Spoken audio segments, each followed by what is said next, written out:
Hi everyone, good to be here today. It's been a while since I was last at a maiden event, so it's good, and it'll be good to hear how Made Futures went for all of you. So this session is sort of following on from that, really, to talk about how you can position your business as an employer of choice, really. But these tips will go beyond that, and it's not just about recruitment, it's benefiting your business as a whole. So if I can just move that on, it's not moving on. Typical. Yasmin, am I controlling the screen? I think I am, aren't I? Oh, there we go. Bit slow. So first things first, just a little introduction to me. I'm one of the owners of the Partners Group, as Joe said. We're a PR and digital marketing agency based in York. And we've spent 33 years working with manufacturing businesses across the UK and in a variety of sectors, building products, food processing, marine, engineering. Our very first client extruded PVC profiles to make window frames, and that was 33 years ago, and our manufacturing client base grew from there. We're currently working with a cereal processing company, an industrial lubricants manufacturer, some of you may know, Rocol, who are a Made in Yorkshire member, an integral blinds manufacturer, among others. So we've worked with a number of manufacturers over the years. In terms of why your employer brand matters, as I said, today is about storytelling as a tool for building your brand among potential recruits, but actually telling the positive stories about your business will have benefits beyond that. It'll help keep your business in the minds of potential customers.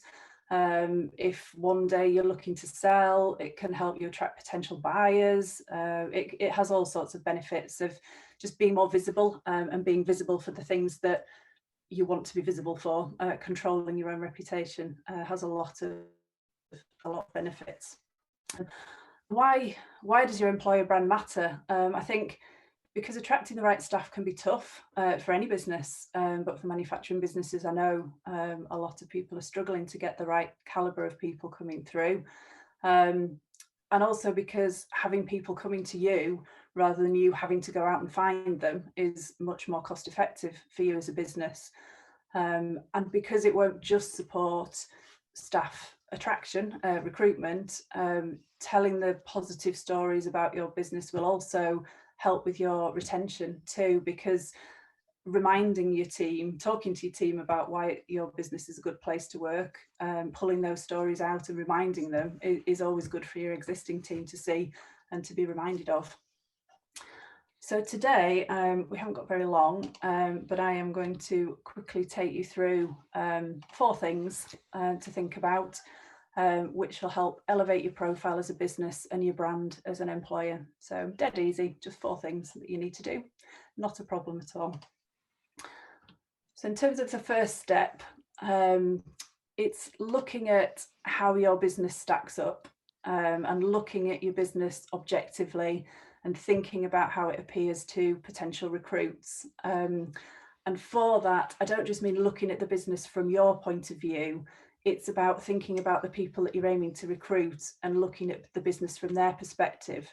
And if you're not the right person to do that, then it's good to find the people who are. So just think about the type of people you want to recruit, the roles you want to recruit for, what level those roles are at, and then try and look at the business through those people's eyes, or get people who fit that profile to take a look at it objectively and give you some information, some feedback. For example, what will people see when they Google your business? Will they see good, positive news about the company? Or is the last time that the business was in the news or visible the time that there was a fire at the factory 7 years ago? If that's what's coming up when people search for your business, it might be time to just have a bit of a rethink and look at the stories that you're telling and take control of that narrative rather than it controlling you. Does your company even show up in a Google search is a good question to ask, because if not, that's something as well to start thinking about.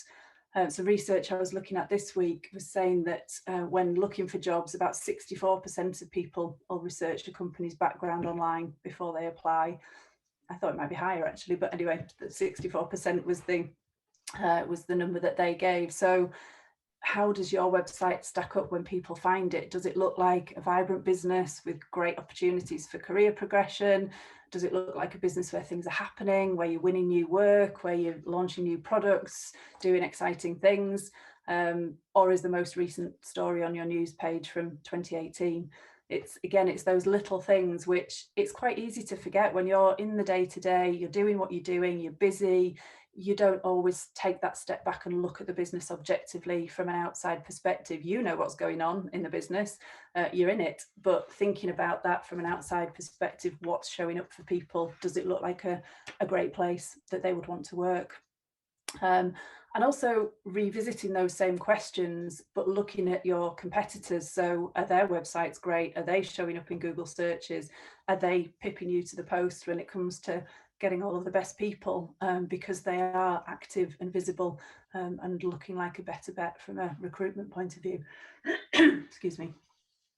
So step one is to take a good look at whether the external image of your business reflects what's happening inside it, really, and making sure that through the eyes of the people you want to attract, the business is looking good, and stacking up. So that's step one. The next step is to understand really what's great about working at your company. Do you know what's great about working at your company? Do you know what people value and what people benefit from by being part of your team? If not, and if you're recruiting, now would be a really good time to find out, because that's what you want to package up and project to the outside world. You want people to know that you're a great place to be, and you want them to know the reasons why you're different, why you're unique, why you're special. The research that I mentioned earlier also says that the most important factors people consider when they're looking for a role, 48% look for an easy commute, 47% look for work-life balance, and 35% look at the company culture. So people can be very quick to dismiss, for example, local and regional business media and think, well, what's the point of me being in there? That's not my industry. That's not where my business needs to be visible. But if you're looking to recruit from the local area, then having a presence and a profile and in the regional media or regionally as a business can really help you find those good people in that area and ticks the box for people who are looking for an easy commute.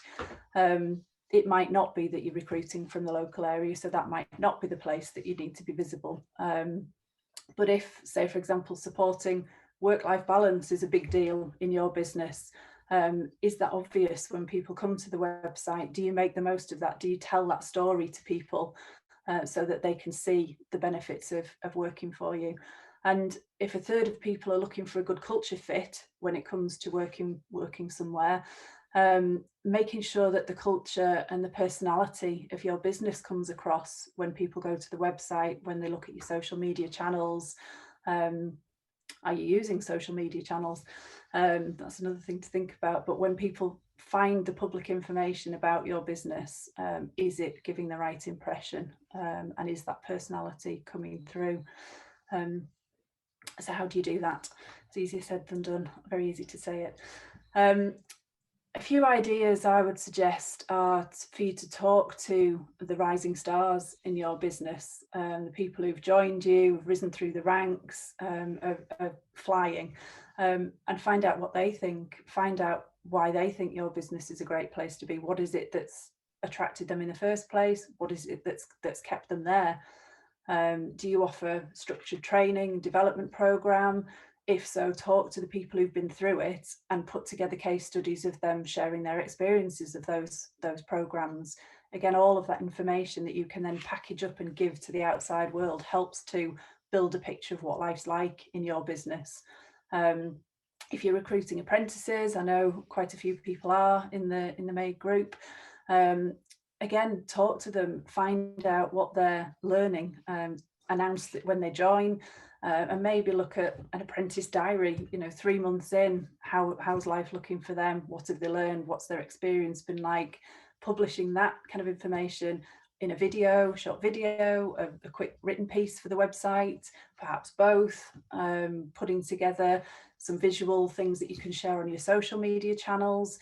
Again, it's about bringing those roles to life, not just saying we recruit apprentices, but what's it like when somebody comes to work for you as an apprentice? And if you're looking to attract more, giving those people that insight into what life's like and what they can expect to do, you're really going to help people apply, or to understand. You're going to get more of the right people applying because you're giving a very clear picture of what they can expect. I would also suggest talking to some of your longest serving staff members and your shortest serving staff members. Get a good mix of views from across the business, and at all levels too, but particularly focusing on the areas where you may be looking to recruit. If you've already got people in those roles in the business, find out as much as you can from them about what's great about the role, what they enjoy, what they don't enjoy, and be able to share that information, package up that information and share it. And it isn't just about things that relate to your team. Being seen as a business that's going places, a successful business, a thriving business, that's where people want to work. They don't want to work at businesses that look like they're standing still. It's that dynamism, that excitement. So if your business is growing, are you winning new, big, high-profile contracts? Are you creating jobs? Are you launching new products? Investing in new machinery? Expanding your current premises? Moving to new premises? If all of that stuff's happening, but you're not telling anybody about it, there's a real missed opportunity there, because you could be filling your news pages on your website at the very least, and more besides, with the stuff that's happening in the business that will get people interested in what's happening and keen to come and work there and want to be part of that action. Just one point to make on that. I know that some people can get a little bit twitchy about sharing too much information. If we tell people about our best staff, people will come and poach them. If we talk about our customers, our competitors will try and steal them. I understand that. I get that completely. My views on that are, if you're treating your staff and your customers right, looking after them well, and they're getting value and enjoying working for you or with you, then they're not going to want to leave. But I do know also it's not necessarily always as simple as that in practice. So there, I would say, pick and choose the people and the customers that you talk about externally, and that you use to promote the business. You know your team, you know your industry, you know your customers. It's your decision. We're there to, I know PR people can get a bit excitable about telling every story that's going, and sometimes there are good business reasons why you shouldn't do that. So just think carefully about it. But I would say don't let it stop you from saying anything at all. Just think about what you do say and how you say it. So that's step 2, that's your planning. Step 3 is the best bit. That's where you get to actually start getting on and doing it, and telling those stories that you've discovered. Where you tell them will depend very much on where you're focusing as a business. As I said before, if you're looking to recruit from the local area, you need to be building a presence and a profile in local and regional business media. If it's from industry, then you need to be looking at the media there and how can you be visible there, making sure that you've got good content on your website that you can share, talking about your teams and their stories, on your made-in microsites, on your social media channels, in your company newsletter. Just think about all the different places you have as a business where you can tell those stories, and then think about where it's appropriate to use them and tailor those stories for those different channels. And the things to talk about, the stories to talk about, as I've said there, talk about new recruits as they arrive in the business, talk about people beginning, completing apprenticeships, achieving qualifications. All of this is great to show that you really invest in your team, and you invest in their development. So telling those stories is really important. Gather case studies from those teams, maybe look at giving insights into what it's like to work in your business, a day in the life of a particular role, especially if it's a role you're looking to recruit for, meet the team articles or videos, so that people get more of an insight into the people that they would be working alongside if they came to work for you. All of that good stuff that just helps to bring what you do as a business to life. Mentioned before about telling the stories of your business as well as the stories of your team, investors in people accreditations, contract wins, investment in facilities, all that good stuff. Think about how you can tell that across your various channels and who would be interested. And then also the business personality side of things. If you're doing loads of CSR activities or charitable activities, again, these are great opportunities to get the personality of the business across. The team at Road Call walked the equivalent of Land's End to John O'Groats and back in February.